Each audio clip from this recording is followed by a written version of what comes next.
अच्छा यार, अब कोऑर्डिनेट ज्योमेट्री शुरू करने जा रहे हैं। कोऑर्डिनेट ज्योमेट्री ना बेसिकली आपका पूरा ग्राफ्स पे डिपेंडेंट है। तो हम पहले ग्राफ्स को समझते हैं थोड़ा, और फिर मेन कोऑर्डिनेट ज्योमेट्री पे आएंगे। यार देखो, ग्राफ में ना आपकी दो लाइंस होती हैं। ये मैंने तुम लोग को थोड़ा सा ग्राफ्स के बारे में मेंसुरेशन में भी समझाया था 3D शेप्स पढ़ते हुए। एक आपकी होती है हॉरिजॉन्टल लाइन। ठीक है, हॉरिजॉन्टल लाइन आपकी होती है लेटी हुई।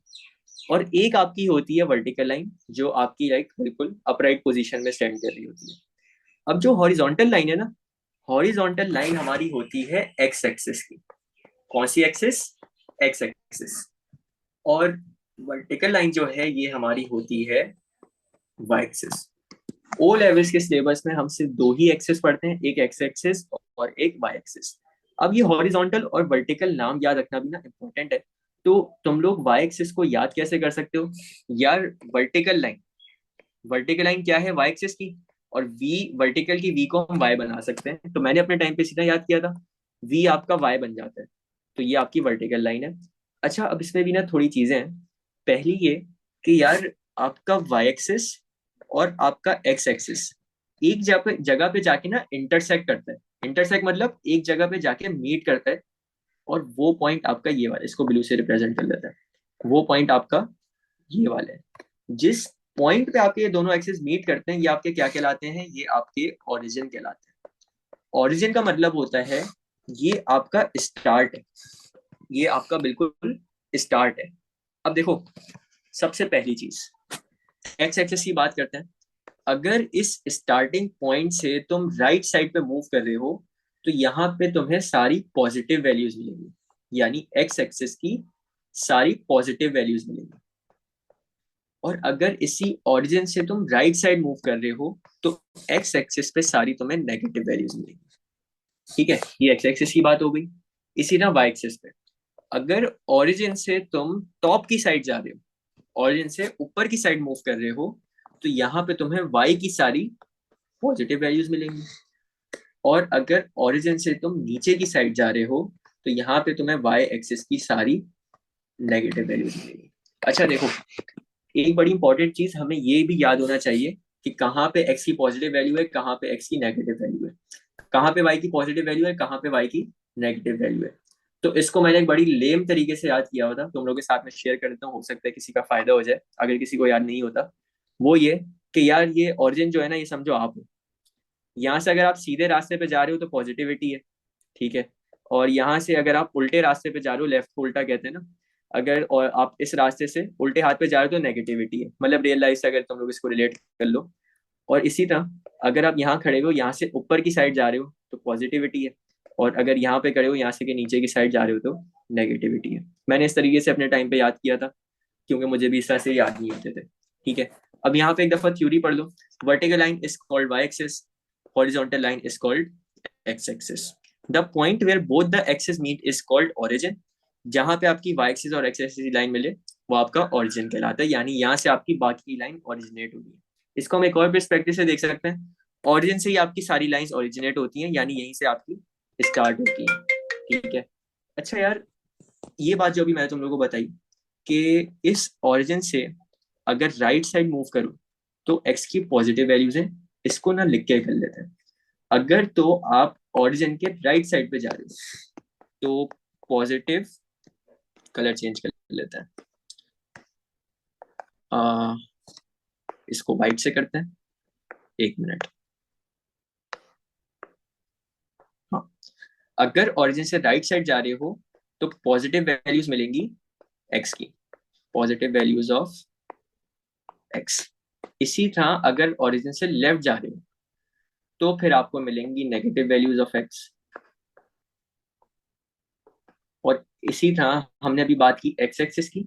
अब बात करते हैं ऊपर जाने की। ओरिजिन से अगर ऊपर की साइड जा रहे हो, ओरिजिन से अगर ऊपर की साइड जा रहे हो तो फिर तुम्हें पॉजिटिव वैल्यूज मिलेंगी वाई की।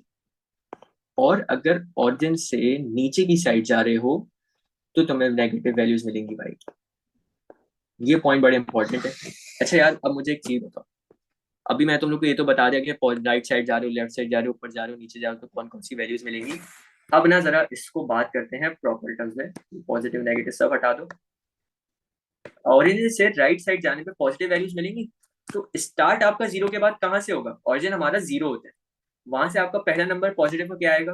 1 आएगा, फिर 2, फिर 3 एंड सो ऑन जाते रहेंगे।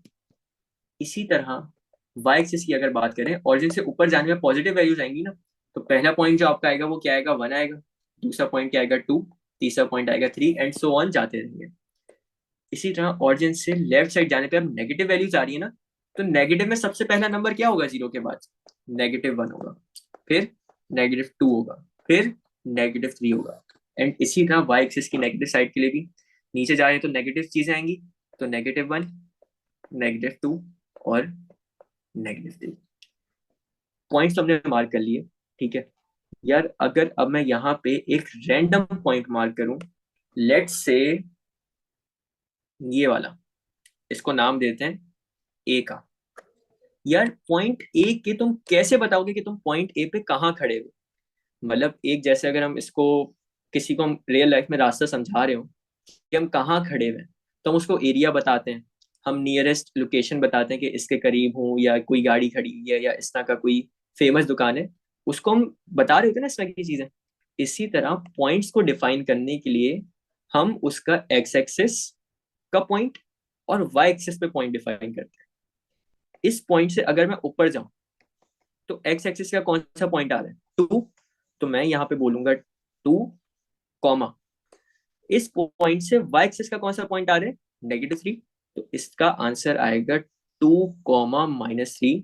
ये मुझे जगह बता रहा है पॉइंट ए की। हमारा तरीका क्या होगा? हमेशा हम पहले एक्स कोऑर्डिनेट डिफाइन करते हैं और उसके बाद वाई कोऑर्डिनेट डिफाइन करते हैं।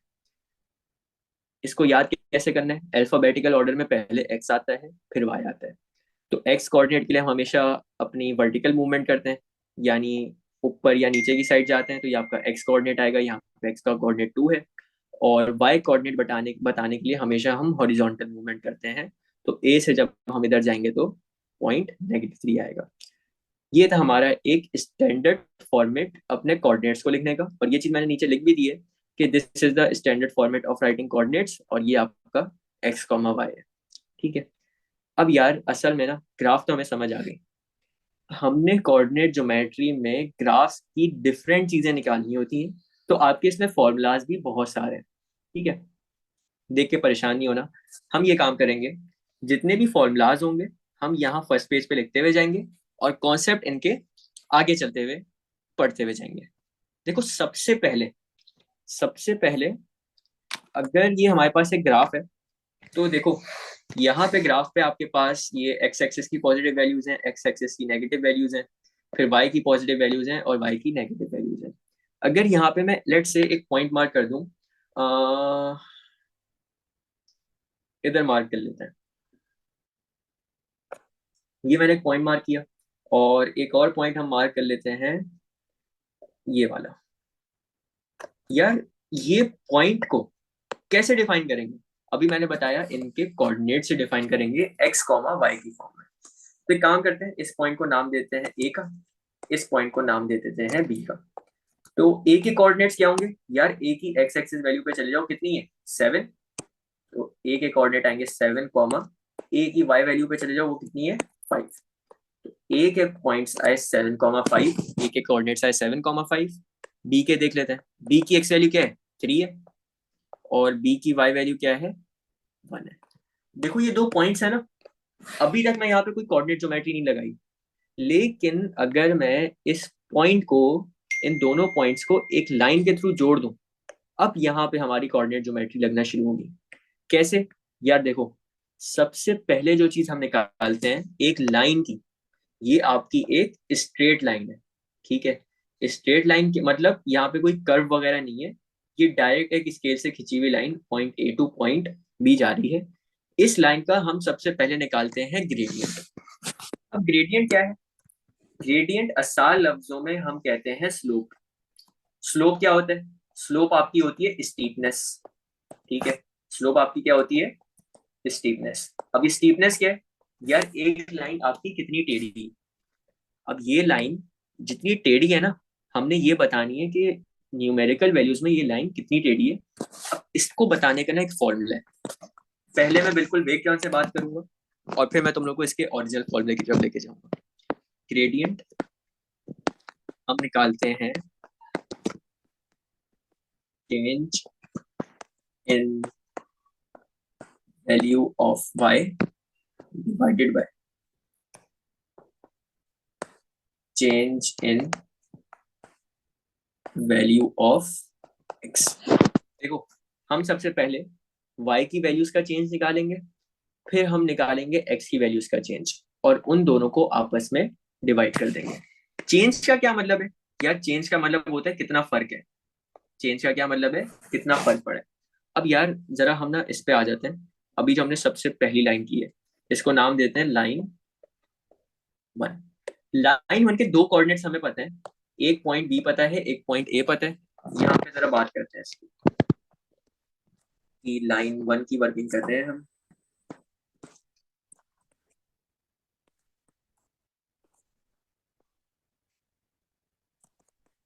लाइन 1 का ग्रेडियंट निकालते हैं।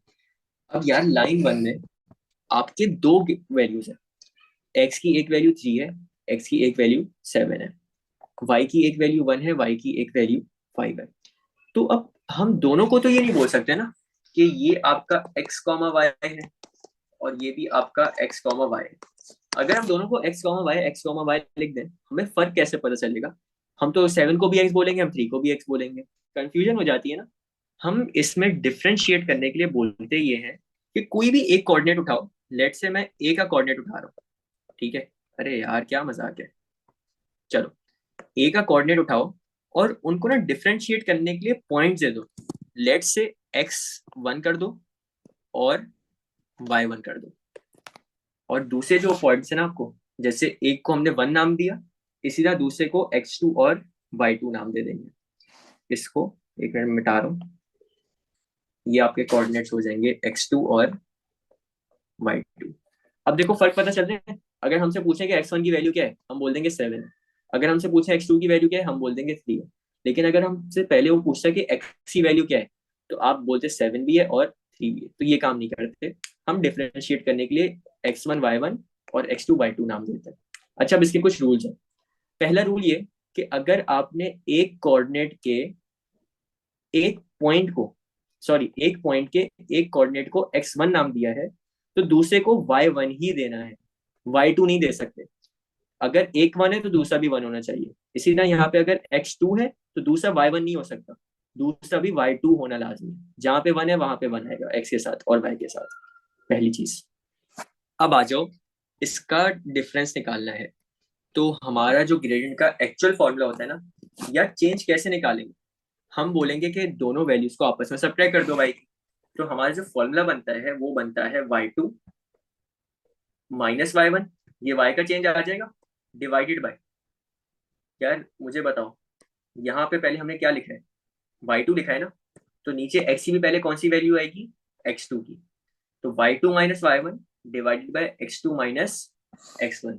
ये आपका ग्रेडियंट का प्रॉपर फॉर्मूला है। और अच्छा, ग्रेडियंट को ना हम पता है किससे रिप्रेजेंट करते हैं? m से। जहां पे भी आपको m दिखेगा वो आपका क्या रिप्रेजेंट कर रहा होगा? ग्रेडियंट। तो इन शॉर्ट ग्रेडियंट का फॉर्मूला बनता है m is equal to y2 minus y1 divide by x2 minus x1। तो दूसरी चीज ये थी कि अगर आपने पहले ऊपर y2 लिखा है ना, तो नीचे भी पहले x2 ही आएगा। अच्छा, इसको पता है एक और तरीके से लिख सकते हो, पता है क्या? कि मैं पहले y1 लिख लूं, तो y1 minus y2 over x1 minus x2। ये भी लिख सकते हैं।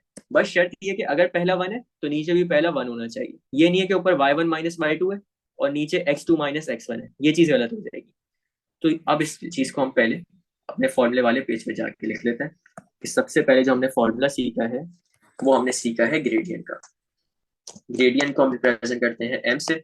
m is equal to y2 minus y1 over x2 minus x1। अच्छा, ये y2 y1 x2 x1 ये पावर्स नहीं है, ये सिर्फ डिफरेंशिएट करने के लिए हमने नंबर लिखा है। बेसिकली अगर आपके y के ऊपर पावर होती ना, y के ऊपर नंबर लिखा होता तो ये पावर होती। लेकिन y के अगर नीचे नंबर लिखा है ना, तो ये सिर्फ डिफरेंशिएट करने के लिए होता है, इसको पावर से कंफ्यूज नहीं कर देना। तो चलो यार, लाइन 1 का ग्रेड निकाल लें। इसके मैं पहले पॉइंट्स लिख दूँ। पॉइंट्स क्या है? ए का पॉइंट है आपका 7,5 और बी का पॉइंट है आपका 3,1। तो चलो यहाँ पे ए को नाम देते हैं x1 y1 का, बी को नाम देते हैं x2 y2, और ये काम तो हम लोगों ने भी करना है, हर चीज को मेंशन करते हुए चलना है। तो चलो फॉर्मूला लगाते हैं, m is equal to y2 minus y1 over x2 minus x1। तो ये हमारा क्या आएगा, m is equal to y2 की वैल्यू 1 है माइनस y1 की वैल्यू 5 है ओवर x2 की वैल्यू 3 है माइनस x1 की वैल्यू 7 है। ठीक है, तो 1 माइनस 5 कितना होता है, 1 माइनस 5 आपका होता है -4, 3 माइनस 7 आपका कितना होता है 4, तो 4 वन जा 4, 4 वन जा 4, आपका आंसर आ जाएगा, सॉरी ये 3 माइनस 7 यार -4 होता है, तो ये माइनस से माइनस कैंसिल हो जाएगा, तो ये सीधा सीधा आपका आंसर आ जाएगा, माइनस से minus cancel, 4 divide by 4, answer आ जाएगा 1। ठीक है, ये हमारा ग्रेड आ गया 1 का। अच्छा देखो, ये थी अभी पहली लाइन, इसका हमारा ग्रेड क्या आया 1। ये 1 क्या रिप्रेजेंट कर रहा है, ये 1 आपकी इस लाइन की स्टीपनेस रिप्रेजेंट कर रहा है। इसी तरह की यार एक और लाइन जरा देखते हैं, उसके कोऑर्डिनेट्स रखते हैं, चलो एक ये रख लेते हैं, ठीक है, और एक रख लेते हैं ये, इसको पॉइंट सी और इसको पॉइंट डी नाम दे देते हैं। पॉइंट सी के कोऑर्डिनेट्स क्या होंगे, पॉइंट सी के आपके कोऑर्डिनेट्स होंगे, सी की एक्स वैल्यू कितनी है -3 कॉमा, और इसकी वाई वैल्यू कितनी है -6, तो -3 कॉमा -6, और डी के कोऑर्डिनेट्स क्या होंगे, डी की एक्स की वैल्यू है -1 और वाई की वैल्यू है -10। ये दो पॉइंट्स हैं, इन दो पॉइंट्स को हम एक लाइन से जोड़ देते हैं। अब हम इस लाइन का क्या निकाल सकते हैं, अब इस लाइन का हम ग्रेडियंट निकाल सकते हैं। तो आ जाओ, अब इस लाइन का ग्रेडियंट निकालते हैं और इस लाइन को नाम दे देते हैं लाइन, ठीक है। अच्छा जैसे देखो, यहाँ पे जैसे हमने पॉइंट ए और पॉइंट बी को एक साथ डील कर रहे थे, तो हमने x1 y1 और x2 y2 नाम दिया। इसी तरह पॉइंट सी और पॉइंट डी को एक साथ डील कर रहे हैं ना, तो अब ये अलग चीज है, और इसको भी हम नाम क्या दे सकते हैं, x1 y1 और x2 y2, क्योंकि इस पॉइंट सी और पॉइंट डी का पॉइंट ए और पॉइंट डी से कोई ताल्लुक नहीं, तो इस वजह से हमने ये वाला किया। चलो लाइन 2, हर लाइन को हम डिफरेंट कलर से करेंगे। लाइन 2 के कोऑर्डिनेट से सी के कितने थे, -3 कॉमा -6, और डी के कितने कोऑर्डिनेट थे, -1 कॉमा -10। चलो, एक है आपका x1, एक है आपका y1, एक है आपका x2, एक है आपका y2। फॉर्मूला लगाते हैं, m is equal to y2 minus y1 over x2 minus x1। तो y2 की वैल्यू कितनी है, -10 माइनस, और y1 की वैल्यू कितनी है, -6। अब ये असल चीज है सीखने वाली, देखो एक कोऑर्डिनेट था -10, वो हमने यहाँ पे लिखा, फिर एक कोऑर्डिनेट है -6, वो हमने यहाँ पे लिखा। अब यूजुअली यहाँ पे गलती ये होती है कि ये माइनस को और ये माइनस को एक दफा लिख देते। हमारा फॉर्मूला क्या है, y2 माइनस y1, एक माइनस आपका फॉर्मूले में होता है जो ब्रैकेट के बाहर है, और एक माइनस आपका कोऑर्डिनेट के साथ है, तो वो माइनस इसके साथ मिक्स नहीं कर सकते। ये दोनों माइनस की अलग ट्रीटमेंट्स है, दोनों को अलग अलग लिखेंगे, ठीक है। तो नीचे आ जाओ, x2 की वैल्यू कितनी है, -1, एक माइनस फॉर्मूले में, और फिर x1 की वैल्यू है -3, तो -10 माइनस माइनस प्लस, तो ये हो जाएगा आपका +6, और नीचे आपका है -1, माइनस माइनस हो जाएगा प्लस, तो ये आपका हो जाएगा +3। -10 + 6 कितना होता है, -10 + 6 -4, और -1 + 3 कितना होता है 2, 2 1 जा 2, 2 2 जा 4, आपका आंसर आ जाएगा -2। तो ये हमने सेकंड लाइन का ग्रेडियंट देखा, इसका आंसर क्या आया, -2। अच्छा चलो एक और लाइन देखते हैं, अभी हम सिर्फ और सिर्फ ग्रेडियंट सीख रहे हैं। एक और लाइन देखते हैं जिसके कोऑर्डिनेट रखते हैं -7 और -2, एक ये पॉइंट, और एक रखते हैं ये वाला पॉइंट। इसको अब क्या नाम दें, ABCD हो गया, इसको नाम देते हैं E का, इसको नाम दे देते हैं F का। E के कोऑर्डिनेट्स क्या होंगे, -7 कॉमा -2। एफ के कोऑर्डिनेट्स क्या होंगे 5 कॉमा -2।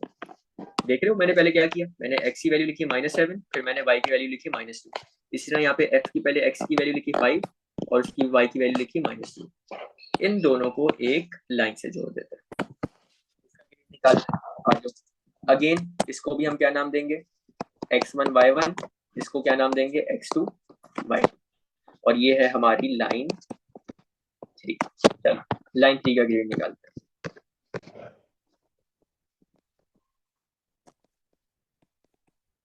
लाइन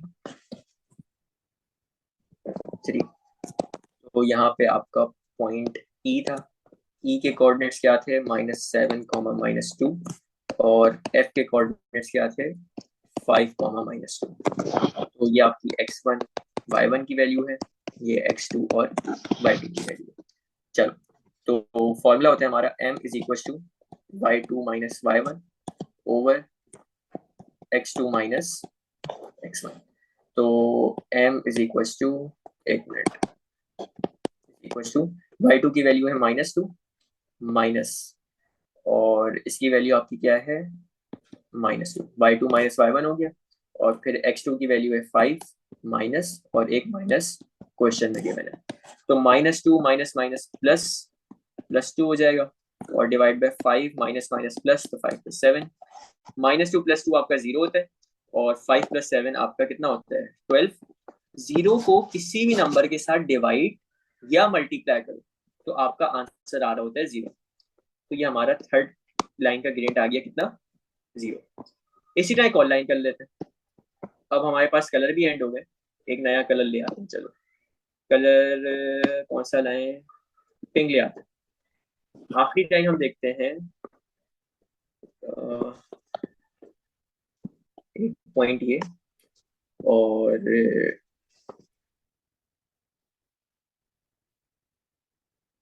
एक मिनट रुको,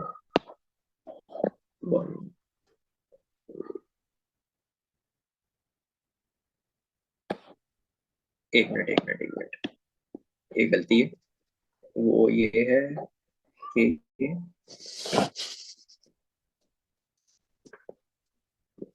इधर था, हाँ एक पॉइंट ये है, ठीक है, और एक पॉइंट आपका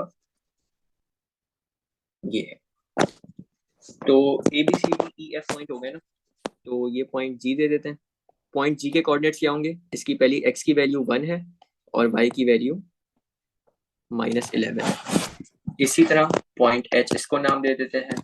पॉइंट एच की एक्स की वैल्यू, एक मिनट, मैंने उल्टा लिखा है, मुझे पता है, एक मिनट इसको सही कर लो। पॉइंट पिंक कहाँ गया,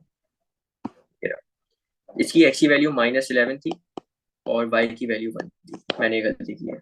और पॉइंट एच की भी एक्स की वैल्यू -11 है और वाई की वैल्यू -5 है। इस लाइन को, इन दो पॉइंट्स को एक लाइन से जोड़ देते हैं, और ये हमारी कौन सी हो जाएगी, ये हमारी लाइन 4 हो जाएगी। लाइन 4 लास्ट लाइन है, इसका ग्रेडियंट निकालते हैं, फिर इसके आगे चलते हैं। लाइन 4 का ग्रेडियंट आ जाओ भाई। लाइन 4,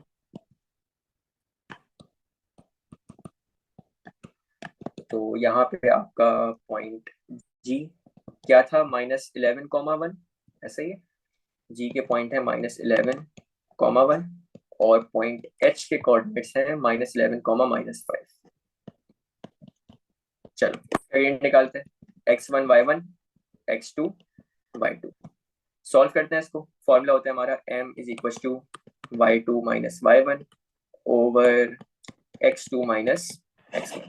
y2 की वैल्यू -5 है, -1 ओवर x2 की वैल्यू -11 है, फिर एक माइनस फॉर्मूले में है और एक माइनस क्वेश्चन में।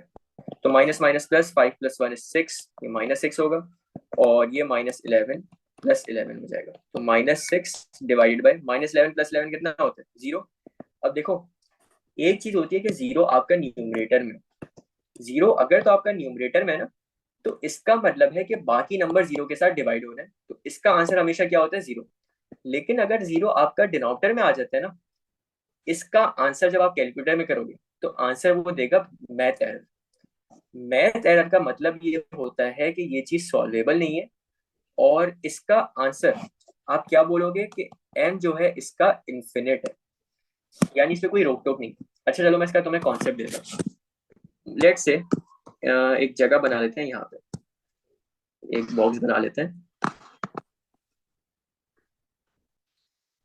सिर्फ और सिर्फ इन्फिनिट का कॉन्सेप्ट देने के लिए तुम लोग को। कॉन्सेप्ट ये यार, मुझे बताओ, अगर मैं 8/4 कर रहा हूँ, ठीक है, 8/4 कर रहा हूँ, इसका आंसर क्या आता है? हमें पता है कि इसका आंसर 8/4 का 2 आएगा, क्योंकि 4 1 4, 4 2 8।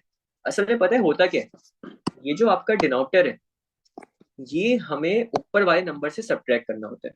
यानी 8/4 लिखा हुआ है ना, तो पता है क्या हो रहा है यहाँ पे?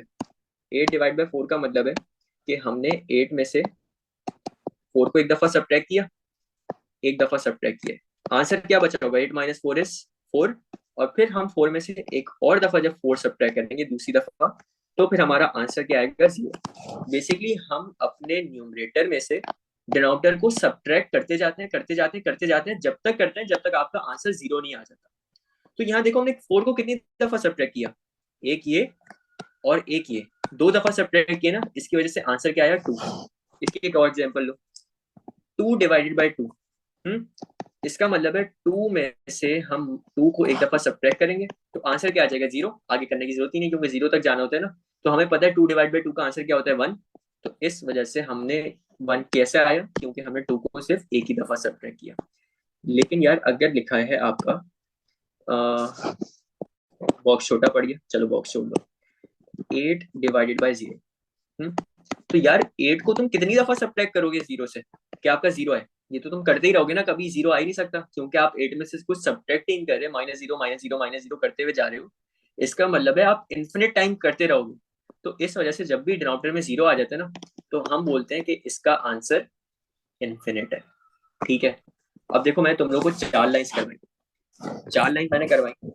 एक लाइन आपकी ये थी, सबसे पहली लाइन 1, फिर आपकी लाइन 2 जो ब्लू से थी, लाइन 3 थी आपकी ये हॉरिजॉन्टल, और लाइन 4 थी आपकी वर्टिकल। 4 लाइन के जरा तुम लोग चारों आंसर चेक करो। एक लाइन का आंसर था +1, मतलब मैं पॉजिटिव और नेगेटिव की टर्म से बात कर रहा हूँ। एक का आंसर था +1, एक का था -2। एक लाइन पॉजिटिव में है, एक लाइन नेगेटिव में है, फिर एक लाइन का आंसर आया 0, और एक लाइन का आंसर आया इन्फिनिट है। चारों लाइन के 4 ग्रेडियंट्स हैं। तो ये ना असल में हमारे स्टैंडर्ड केसेस हैं। स्टैंडर्ड केसेस क्या होते हैं यार, जरा बात करते हैं। देखो, अगर तुम्हारे पास ग्राफ हो, अगर तुम्हारे पास ग्राफ हो और तुमने ग्राफ देख के सिर्फ बताना हो कि इसका ग्रेडियंट क्या आएगा, तो वो 4 तरीके के ग्राफ होते हैं। देखो आइडेंटिफिकेशन कैसे करोगे? तुमने ये काम करना है कि जो तुम्हारी लाइन है उसके लेफ्ट कॉर्नर से राइट पे मूव करोगे। फॉर एग्जाम्पल, ये तुम इधर खड़े हुए हो और ये आपकी लाइन है, आप यहाँ से राइट साइड पे मूव करोगे। और मूव कैसे करोगे? आप एरो कीज बनाते हुए जाओगे। ठीक है, अब देखो, आपकी पहली लाइन हमारी कुछ इस तरह की थी। ठीक है, ये लाइन का टॉप लेफ्ट कॉर्नर है। लेफ्ट कॉर्नर से अगर मैं राइट साइड पे मूव करूं, मतलब लेफ्ट से राइट साइड पे मूव करूं और एरो कीज बनाता हुआ चलूं, यार मुझे बताओ, क्या एरो की के साइज मेरे इंक्रीज हो रहे हैं? अगर आपका लेफ्ट साइड से राइट साइड मूव करने में एरो की का साइज इंक्रीज होता जा रहा है, होता जा रहा है, होता जा रहा है, तो ये लाइन आपकी कहलाती है अपवर्ड स्लोपिंग। और इसका ग्रेडियंट, इस लाइन का ग्रेडियंट हमेशा क्या होगा? इस लाइन का ग्रेडियंट हमेशा पॉजिटिव। और इसकी लाइव एग्जांपल देखो, ये वाला क्वेश्चन था लाइन 1। लाइन 1 का कॉर्नर ये था, यहाँ से राइट साइड मूव करने में यार एरो की के साइज बढ़ते जा रहे थे ना, ये अपवर्ड स्लोपिंग थी, और इसकी वजह से इसका आंसर भी क्या आया? 1। और 1 का क्या मतलब है? पॉजिटिव है, क्योंकि कोई साइन नहीं लगा हुआ। इसी तरह अगर ये वाली हम एग्जांपल देखें, इसका टॉप लेफ्ट कॉर्नर ये है, यहाँ से मुझे राइट साइड पे मूव करना है, ऐसा ही।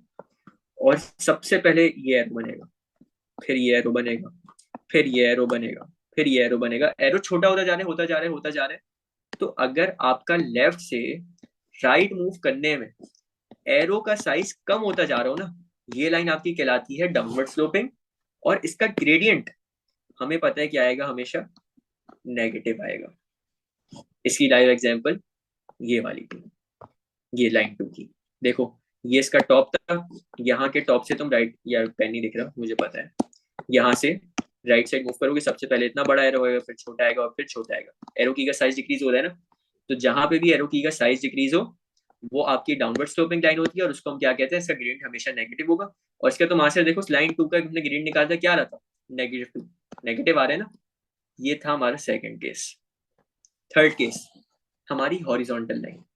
यार मुझे बताओ, हॉरिजॉन्टल लाइन में जब मैं एरो कीज बना रहा हूँ, ये मैं एरो कीज बना रहा हूँ, तो क्या एरो की के साइज में कोई चेंज आएगा? ये तो सारे एरो की सेम ही रहेंगी ना, कोई चेंज नहीं आ रहा, ना कोई बड़ी हो रही है ना कोई एरो की छोटी हो रही है। जब कोई भी चेंज नहीं है, जब कोई भी चेंज नहीं है तो हम क्या बोलेंगे, यार कोई चेंज नहीं है, तो कोई भी चेंज को हम कैसे रिप्रेजेंट करेंगे, जीरो से। यानी आपकी जब भी हॉरिजॉन्टल लाइन होगी, हॉरिजॉन्टल लाइन की देखो एग्जांपल ये थी ना, लाइन 3, इसका ग्रेडियंट क्या था लाइन 3 का, लाइन 3 का ग्रेडियंट था 0, क्योंकि यार एरो की में कोई चेंज ही नहीं था। ये एरो की आपकी बनाते रहोगे, साइज तो सेम ही है ना, कोई फर्क नहीं आ रहा, इस वजह से इसका ग्रेडियंट भी क्या था, 0 था। अच्छा, हॉरिजॉन्टल लाइन को ना हम एक और चीज से रेफर कर सकते हैं, और ये कीवर्ड जो मैं तुम लोगों को बता रहा हूँ तुम लोगों ने याद रखना है। हॉरिजॉन्टल लाइन को हम ये कहते हैं पैरेलल टू एक्स एक्सिस। अब मुझे एक चीज बताओ, पैरेलल टू एक्स एक्सिस का क्या मतलब है? यार ये आपका एक्स एक्सिस है, ये आपका एक्स एक्सिस है, और ये लाइन जो है ये इसके पैरेलल जा रही है, ऐसा ही है ना। तो हॉरिजॉन्टल लाइन को हम ऑफिशियल किस नाम से बोलते हैं, हम बोलते हैं पैरेलल टू एक्स एक्सिस। अच्छा यार मुझे लिखा हुआ अच्छा नहीं लग रहा, मैं इसको ना प्रॉपर तरीके से लिख लेता हूँ ताकि दिखने में थोड़ा अच्छा लगे। पैरेलल टू एक्स एक्सिस, ठीक है, ये इसका प्रॉपर वर्ड है इस लाइन को रेफर करने का। और फिर लास्ट वर्टिकल पे आ जाओ। यार मुझे बताओ, वर्टिकल में क्या मुझे कोई रोक टोक है? मैं चाहूं तो मैं तो ये पूरे पेज पे चला जाऊं, ऊपर तो कोई बाउंड्री नहीं है ना। मतलब जब आपकी एरो की को कोई रोक टोक ही ना हो, मतलब कोई रोकने वाली चीज ही ना हो, मतलब एरो तो जाता रहेगा आसमान की तरफ। तो इस वजह से वर्टिकल लाइन का हमेशा ग्रेडियंट क्या होता है, हमने बात की थी, इन्फिनिट होता है। और इसकी लाइव एग्जांपल है आपका केस 4। केस 4 देखो क्या था, एक आपकी लाइन थी वर्टिकल, और लाइन 4 का ग्रेडियंट क्या आ रहा था, लाइन 4 का ग्रेडियंट इन्फिनिट आ रहा था। इसकी वजह ये यार कि एरो की बनाओगे तो कोई रोक टोक ही नहीं है, वो तो जाता रहेगा ऊपर, तो जो चीज ऊपर जाती जा रही है वो तो इन्फिनिट तक जा सकती है ना। तो इस वजह से हमारा इसका ग्रेडियंट इन्फिनिट था। अच्छा एक और चीज, हॉरिजॉन्टल को जैसे हम कहते थे पैरेलल टू एक्स एक्सिस, ये एक्स कम वाई ज्यादा लग रहा है, इसको मैं सही से लिख लूँ, पैरेलल टू एक्स एक्सिस। इसी तरह यार इस लाइन को क्या बोलेंगे, यार ये वाई एक्सिस है, और ये लाइन आपकी पैरेलल होती है वाई एक्सिस के। तो ये इसका ऑफिशियल नाम है जिससे आप लोग इसको रेफर करोगे, पैरेलल टू। यार एरो की मैंने इतनी बड़ी बना दी है, रुको जरा मैं इसको छोटा कर लूँ सबको,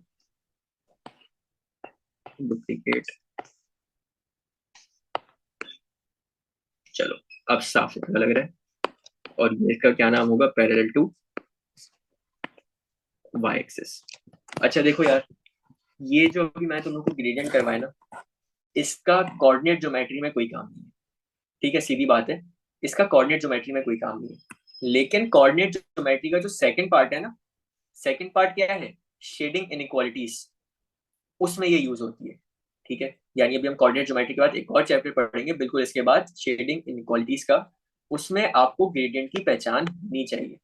मेन जो कोऑर्डिनेट ज्योमेट्री का पार्ट है फॉर्मूलाज वाला, उसमें कोई यूज नहीं है, लेकिन सेकंड पार्ट में होता है। जैसे मेंसुरेशन के 3 पार्ट्स है ना, एक आपका सिमिलैरिटी का था, एक आपका यूनिट कन्वर्जन का था, और एक आपका फॉर्मूलाज का था। इसी ना कोऑर्डिनेट ज्योमेट्री के भी 2 पार्ट्स है, एक आपके फॉर्मूला और एक आपकी शेडिंग इनइक्वालिटी। ये पार्ट आपका शेडिंग इनइक्वालिटी में यूज होता है, तो हमें इसकी आइडेंटिफिकेशन लाजमी आनी चाहिए।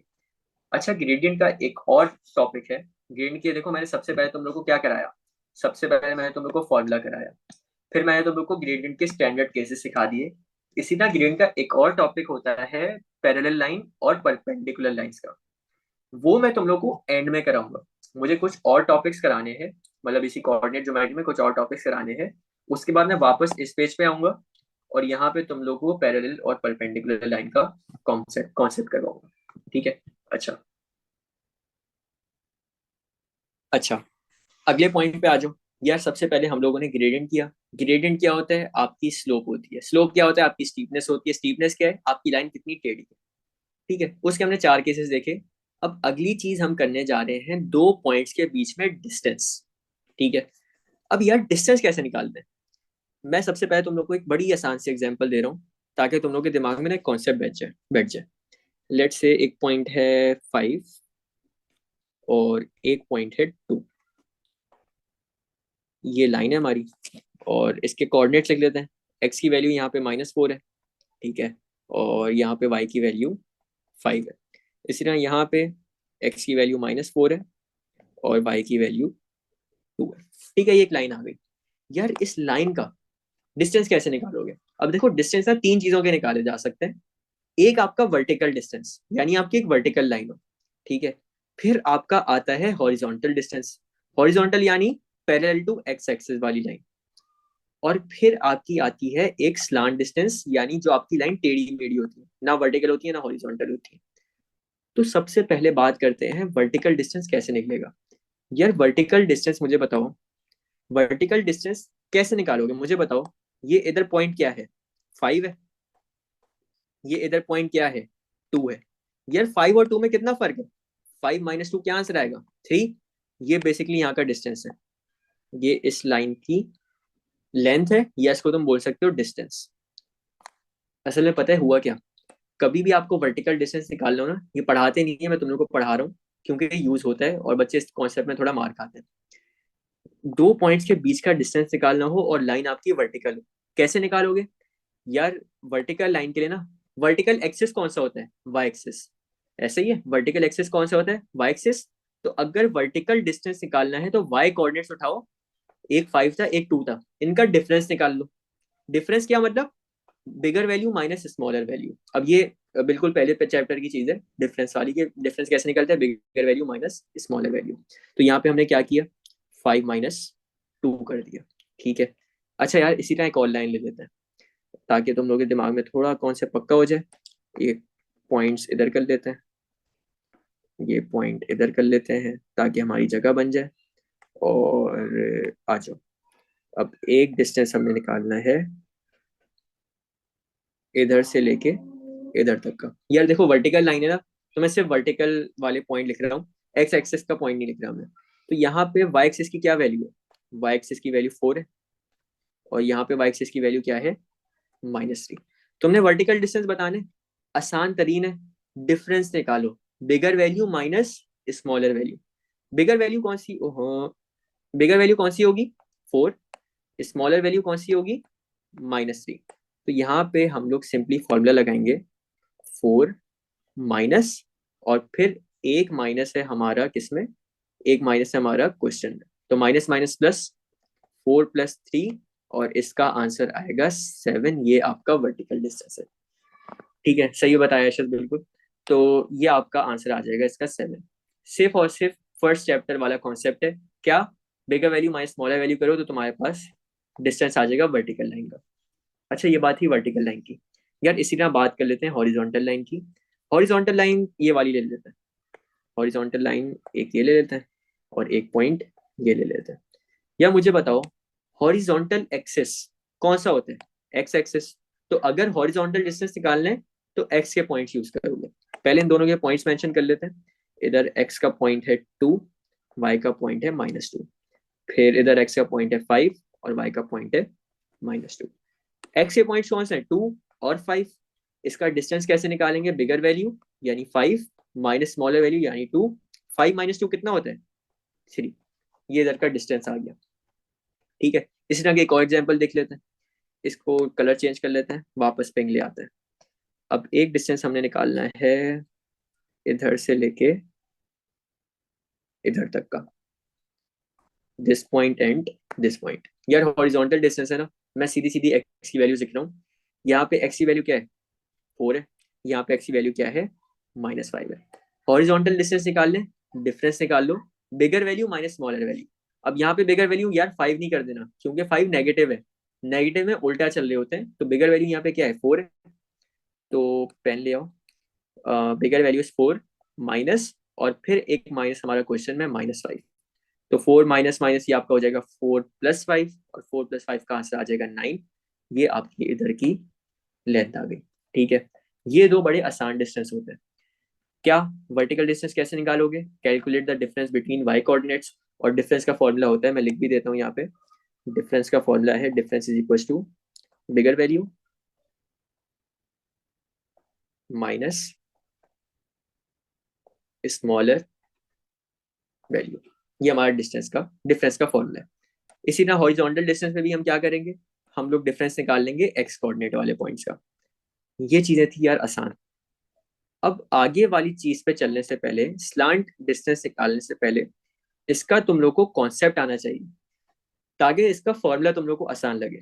स्लांट डिस्टेंस कैसे निकालते हैं, चलो एक पॉइंट मार्क कर लेते हैं। एक पॉइंट ये, और एक पॉइंट ये। हमने ये वाला डिस्टेंस निकालना है। ये आपका कोऑर्डिनेट्स क्या है, ये आपको इसको ए नाम देते हैं, इसका एक्स कोऑर्डिनेट है 1, वाई कोऑर्डिनेट है 4। इस पॉइंट को बी नाम दे देते हैं, इधर एक्स कोऑर्डिनेट है 5 और वाई कोऑर्डिनेट है 1। अब देखो यार, स्लांट लाइन है ना, इस पे आप डिफरेंस वाला काम नहीं चला सकते। क्यों? क्योंकि ये बिल्कुल ही हम इसका ऐसे कोई काम नहीं कर सकते। अब यार मुझे एक चीज बताओ, 2 मिनट के लिए कोऑर्डिनेट ज्योमेट्री को भूल जाओ, 2 मिनट के लिए कोऑर्डिनेट ज्योमेट्री को भूल जाओ, और लेट से एक लाइन मेरी इधर आ रही है, एक लाइन मेरी ये आ रही है, ठीक है। इसका पॉइंट देख लेते हैं, ये पॉइंट सी नाम देते हैं, एक्स की वैल्यू है 1, वाई की वैल्यू है 1। यार ये कौन सा शेप है? ट्राइंगल। ट्राइंगल देख के हमें क्या याद आना चाहिए? ट्रिग्नोमेट्री। ट्राइंगल कौन सा है?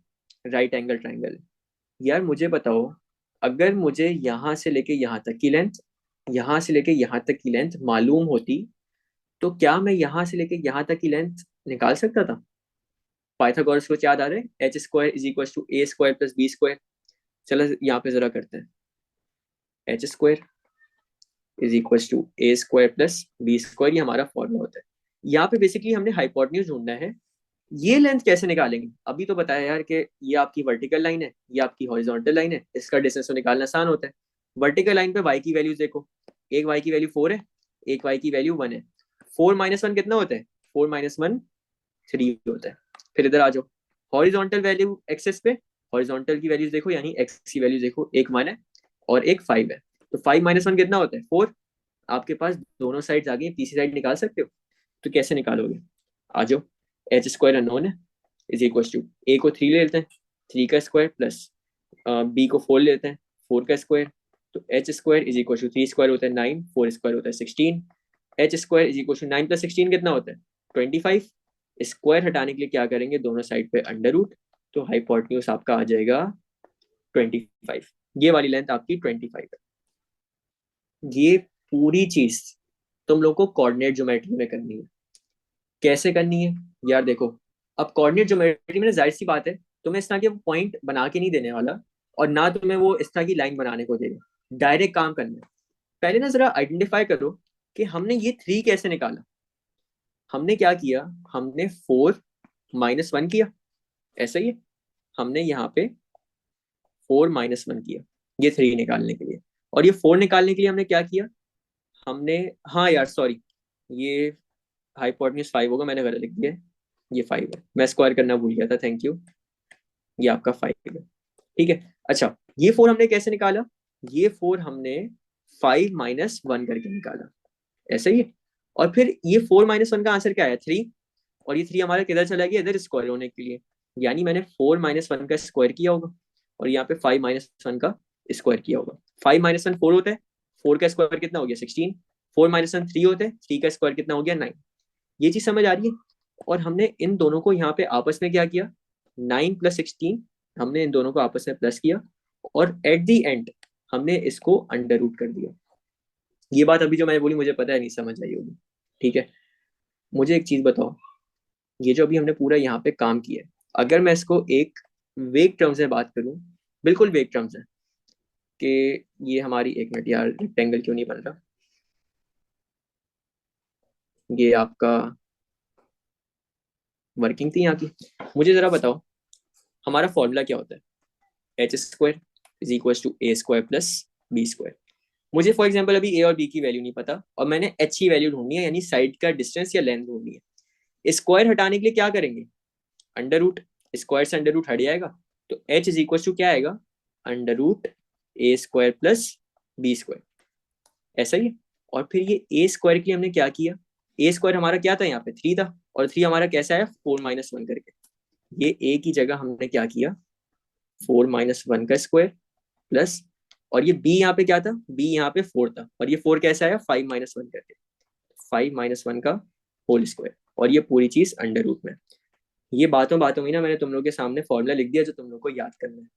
कैसे यार, देखो यहाँ पे लेट से इनको एक नाम देते हैं, आपका बी को नाम देते हैं x1 y1, एक को नाम दे देते हैं x2 और y2, ठीक है। तो हमारा फॉर्मूला जो बनेगा ना यहाँ पे पता है क्या बनेगा, hypotenuse is equal to under root 4 क्या है हमारा y2 है, 1 क्या है y1 है, y2 - y1 का होल स्क्वायर प्लस, फिर हमारा 5 क्या है, 5, 5 कहाँ से आया, एक मिनट मैंने नाम तो गलत नहीं लिख दिया, x1 y1, और x1 की वैल्यू क्या थी, एक मिनट, y की थी y2 - y1 तो 4 - 1, ठीक है, और y की वैल्यू थी 5 - 1, नहीं नहीं नहीं, ये 5 - 1 नहीं है, ये आपका 1 - 5 है, ठीक है, ये 1 - 5 है। 1 - 5 आपका कितना होता है, 1 - 5 आपका होता है -4, और बेसिकली जब -4 पे स्क्वायर करेंगे तो बेसिकली आपका 16 ही बन जाएगा, माइनस प्लस से फर्क नहीं पड़ता, ठीक है। तो ये आपका फॉर्मूला बना होगा x2 - x1 का होल स्क्वायर, ये फॉर्मूला आपको याद करना है। और ये फॉर्मूला कुछ भी नहीं है, सिर्फ और सिर्फ आपका पाइथागोरस थ्योरम का एक्सटेंडेड वर्जन है, एक्सटेंड भी नहीं बोलूंगा मैं तो, सिर्फ और सिर्फ लंबी की हुई है, क्यों, क्योंकि कोऑर्डिनेट ज्योमेट्री यहाँ पे लग रही है, ठीक है। तो यहाँ पे फॉर्मूला एक दफा लिख लेते हैं ताकि तुम लोगों को समझ आ जाए। फॉर्मूला है हमारा डिस्टेंस का, distance is equal to under root y2 - y1 का स्क्वायर प्लस x2 - x1 का होल स्क्वायर, ये हमारा डिस्टेंस आ जाता है, ठीक है। अब एक क्वेश्चन करते हैं इसका, मैं तो एक पॉइंट लिख रहा हूँ यहाँ पे क्वेश्चन, और पॉइंट्स हमारे पास पॉइंट सी है लेट्स से 4, 2, ठीक है, और पॉइंट डी है -8, -4। हमने इसका डिस्टेंस निकालना है, कैलकुलेट द डिस्टेंस। अब ये ग्राफ से रिलेटेड नहीं है ऊपर वाले, ये बिल्कुल ही अलग चीज है, हमने इसका डिस्टेंस निकालना है। अब कैसे निकालेंगे यार, अगेन दोनों कोऑर्डिनेट्स को एक एक नाम दे दो, एक को नाम दे दो x1, एक को नाम दे दो y1, और फिर दूसरे को नाम दे दो x2, और इसको नाम दे दो y2। डिस्टेंस का फॉर्मूला क्या है, y2 - y1 का whole square plus x2 - x1 का होल स्क्वायर, और ये आपका किस में रहेगा, ये आपका अंडर रूट में रहेगा। तो distance is equal to under root y2 की वैल्यू कितनी है, y2 की वैल्यू -4 है, माइनस y1 की वैल्यू 2 है, तो इसका स्क्वायर प्लस x2 की वैल्यू -8 है, माइनस x1 की वैल्यू 4 का स्क्वायर है, तो is equal to under root minus minus plus 4 + 2 = 6, sign आएगा बड़े नंबर का, इसका whole square plus minus minus plus 8 + 4 = 12, sign आएगा बड़े नंबर का तो माइनस का whole square, is equal to under root -6 का स्क्वायर कितना होगा यार, -6 का स्क्वायर आप कैसे निकालोगे, पहले 6 × 6 करोगे, वो कितना आता है 36, और माइनस माइनस क्या हो जाएगा प्लस, तो ये -36 नहीं लिख देना है, बड़ी कॉमन मिस्टेक होती है जिसकी वजह से आंसर गलत हो जाता है। 36 प्लस -12 का होल स्क्वायर कितना होगा, पहले तो माइनस 2 दफा मल्टीप्लाई होगा तो प्लस बन जाएगा, और 12 × 12 कितना होता है 144, तो अंडर रूट 144 + 36, 144 + 6 कितना होता है 150, 150 + 30 कितना होता है 180, और इसको तुम लोग कैलकुलेटर में सॉल्व कर लोगे अंडर रूट 180 को, तो तुम्हारे पास इसका आंसर आ जाएगा। मैं एक मिनट कर लेता हूँ, देख लेते हैं क्या आ रहा है, अंडर रूट 180, तो ये आपका आंसर आता है कितना 13.416 सेंटीमीटर, ठीक है। तो ये अभी हमने दूसरी चीज कर ली डिस्टेंस की।